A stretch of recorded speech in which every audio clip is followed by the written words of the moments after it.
Hello, my friends. In this video, I will show you how to clear cache in Google Chrome. Let's get started without delay. First, open Google Chrome on your computer. Now, go to the top right corner and click on the three dots. From the menu, click on Delete Browsing Data. If you do not see it directly, you can go to More Tools and then click Clear Browsing Data. A new window will open. Here you will see a section called Time Range. You can choose how far back you want to delete the data.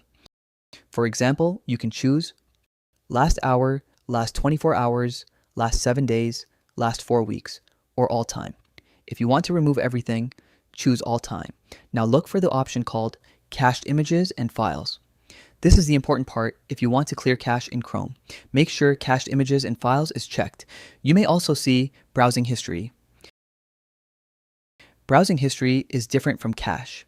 Browsing history shows the list of websites you visited. Cached images and files are temporary files Chrome saves to help websites load faster. So, if you want to fix loading problems or remove old saved website data, clearing cache is the better choice. If you only want to clear cache, you can leave only cached images and files checked. After that, click on Delete Data. Google Chrome will now clear the cache. That's it. This is how to clear cache in Chrome. You will learn a lot more after this, so make sure to subscribe because this is only the beginning.